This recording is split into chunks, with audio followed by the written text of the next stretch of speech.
Salut tout le monde, moi c'est Lydia et lui c'est le chat.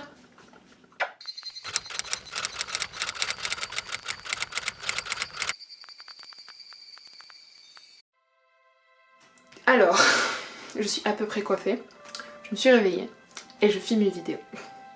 Alors là, déjà, je veux des applaudissements. Alors aujourd'hui on va commencer cette vidéo sur la création de personnages. Avant ça, quelques mots, pareil comme d'habitude. Moi c'est Lydia, bienvenue ou re-bienvenue pour ceux qui me connaissent.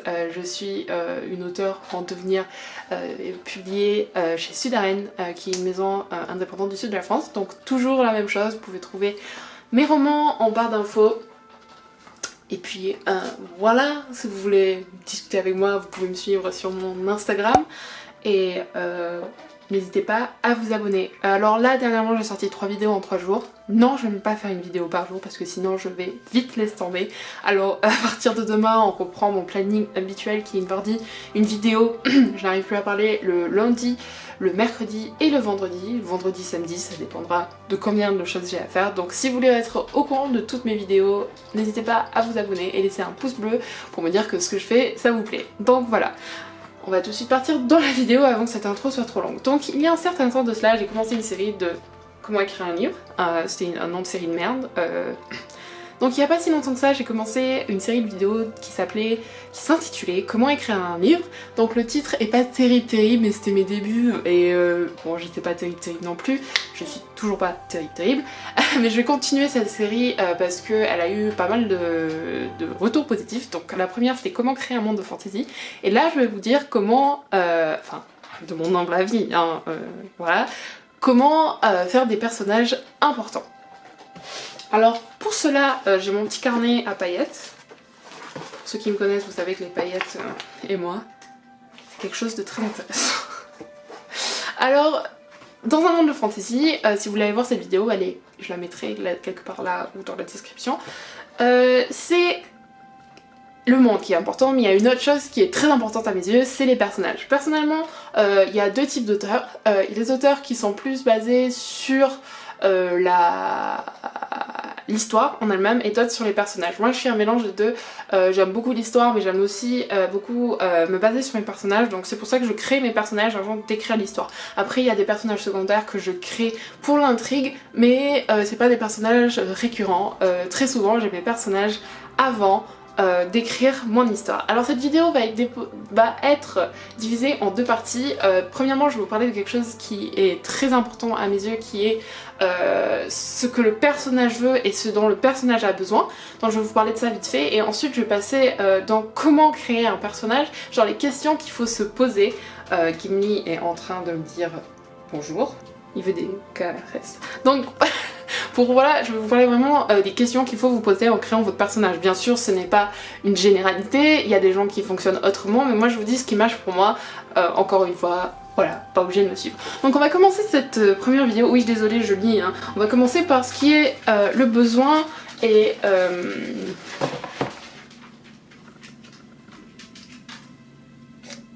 le besoin et le vouloir.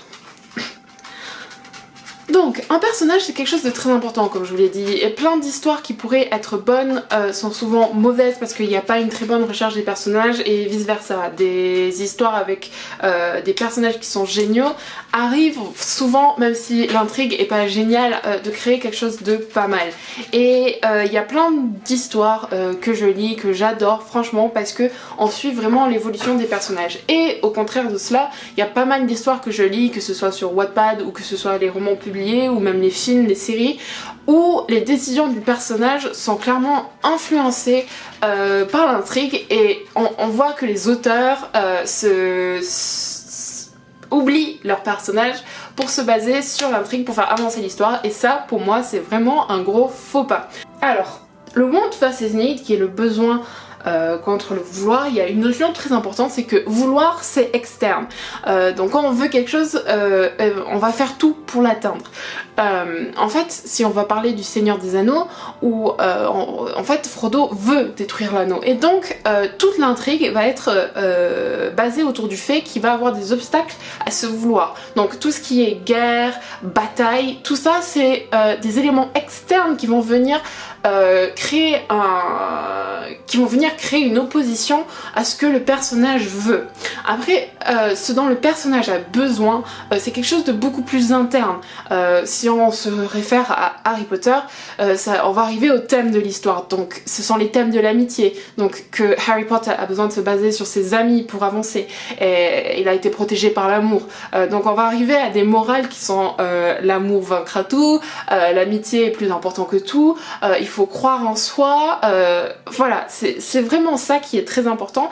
Et je pense que je ferai une vidéo entière en développant cela parce que c'est quelque chose que j'ai pas envie d'aborder en 5 minutes parce que c'est très compliqué et j'ai peur qu'en un si peu de temps je n'arrive pas à vous expliquer vraiment ce que je veux dire. Mais vraiment c'est quelque chose de très important. Il faut différencier ce dont le personnage a besoin et ce dont le personnage veut.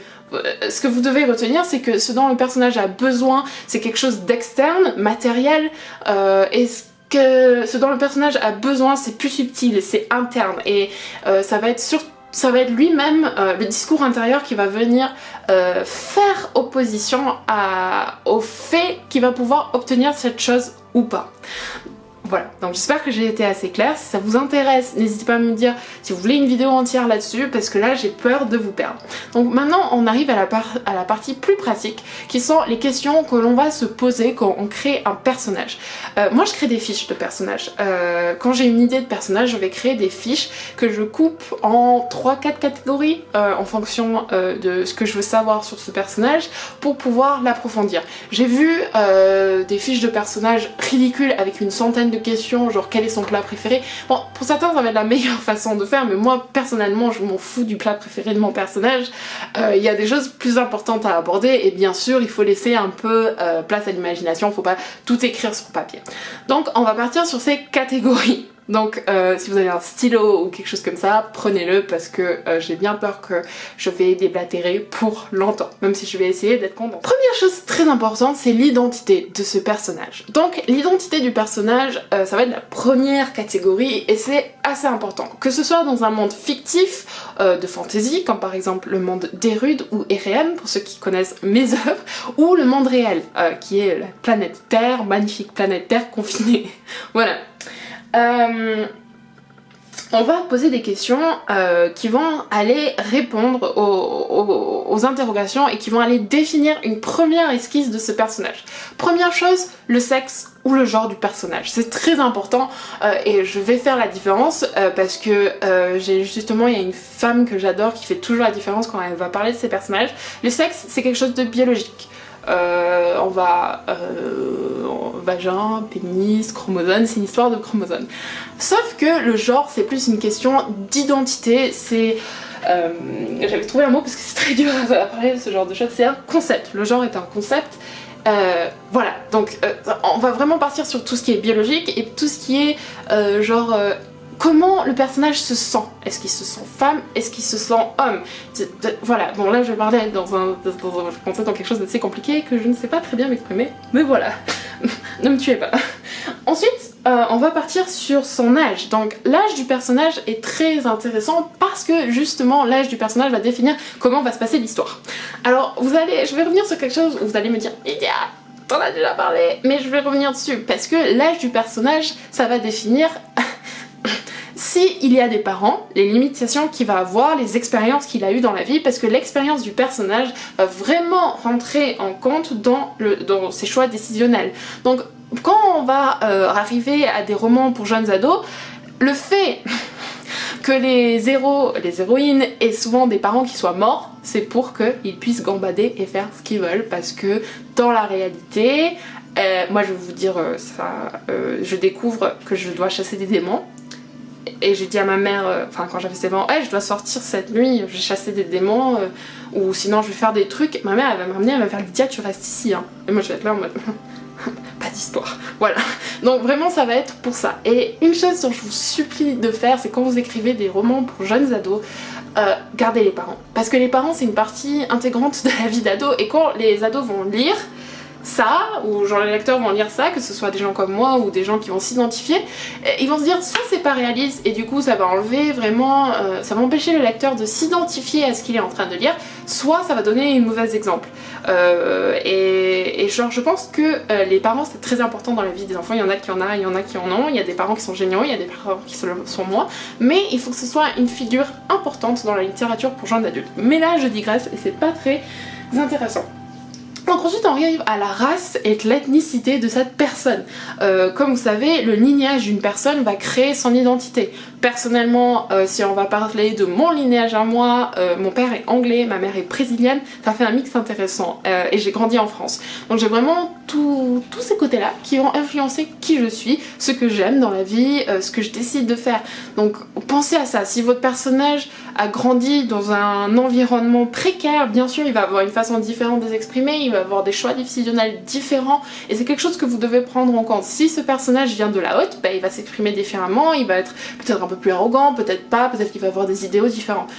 Quand on arrive dans un monde de fantasy, pensez à une chose, un nain ne va pas se comporter de la même façon qu'un elfe. Et si on veut partir dans les sous-catégories, un elfe des bois ne va pas être pareil qu'un haut elfe magique, enfin voilà. Voilà, j'espère que vous avez compris cette idée. Donc quand on est dans la création du personnage, ce que je conseille c'est d'avoir déjà la création du monde.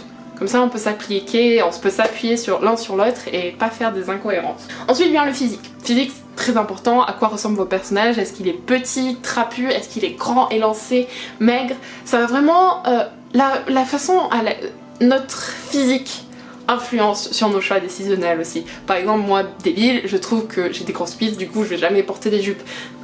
Ça c'est quelque chose que si on écrivait un livre sur ma vie qui serait pas très intéressant, on aurait un personnage qui refuse de porter des jupes, qui dans sa façon de s'habiller va essayer de cacher son complexe.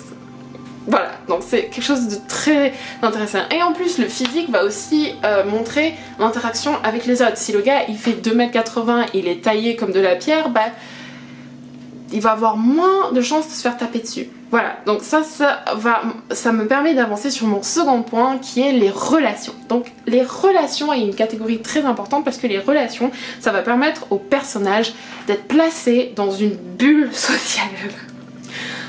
À l'exception de certains romans qui sont assez rares avec un seul personnage avec un monologue intérieur qui sont plus des romans d'apprentissage souvent, voilà, c'est pas le sujet, le personnage va interagir avec d'autres personnes et les relations vont être aussi le cœur de l'histoire. Donc il y a deux types de relations que je veux séparer, donc c'est les relations intrafamiliales et les relations extrafamiliales. Donc ça revient au point que le personnage, en fonction de l'âge, il faut qu'il ait des relations avec ses parents, avec les gens qui l'entourent ou avec des gens avec qui il travaille, mais la famille ça dépend vraiment qui on est, ça définit qui on est.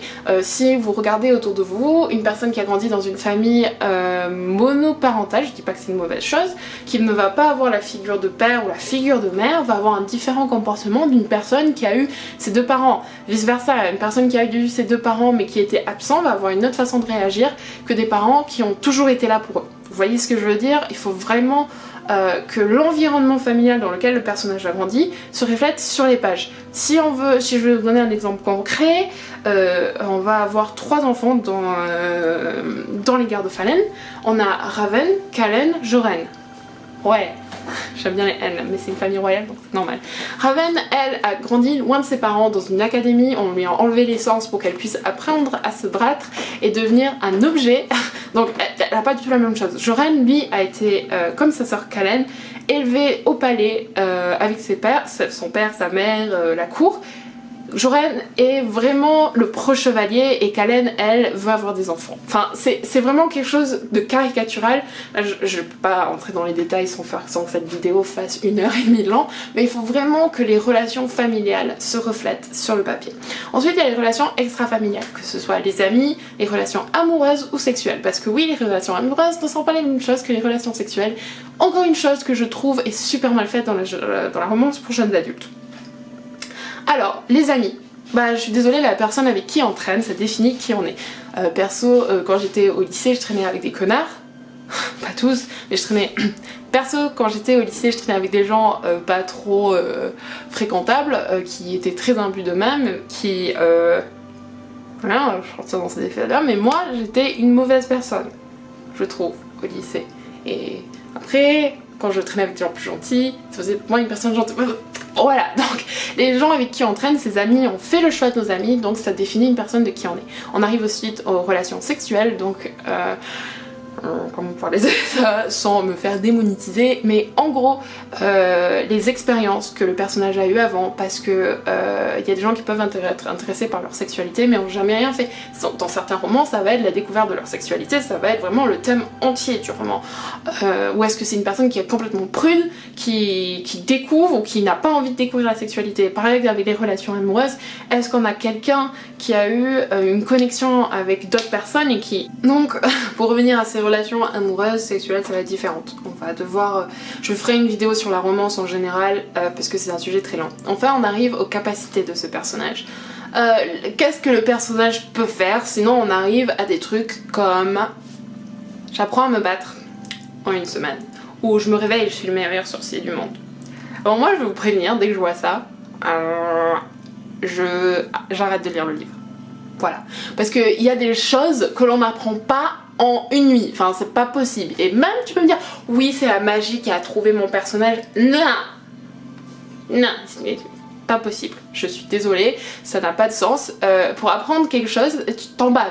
Je suis désolée, moi-même je suis musicienne, j'en ai bavé pour apprendre à jouer de la musique, j'en ai bavé pour apprendre à écrire, j'en bave toujours, j'en ai bavé pour apprendre à courir, parce que maintenant je sais courir à peu près, faire du jogging, donc j'en ai bavé aussi. J'en ai bavé pour apprendre à dessiner, j'en ai bavé pour avoir mes études de droit. Enfin, il y a des choses, on peut avoir des capacités... Aïe.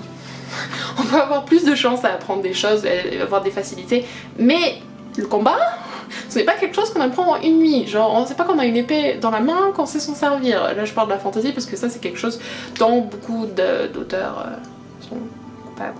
Hein. Voilà. Je parle d'un point de vue personnel. Hein. Alors, donc, il faut vraiment, dès le début, mettre en surlignage ce que votre personnage sait faire. Après, il peut apprendre des choses au cours de son évolution, au cours de l'histoire, au cours du récit, mais il faut qu'il les apprenne avec une certaine dextérité. Genre, le môme de 14 ans qui apprend qu'il est le roi perdu d'un autre monde, il va pas arriver dans cet autre monde et être le plus puissant des sorciers qui existent. Ça n'arrivera pas. Genre, il y a des gens qui passent leur... Enfin, vous avez compris. Donc il faut vraiment savoir ce que ce personnage sait faire, parce que ce personnage, ce qu'il sait faire, ça va aussi plus ou moins expliquer son caractère.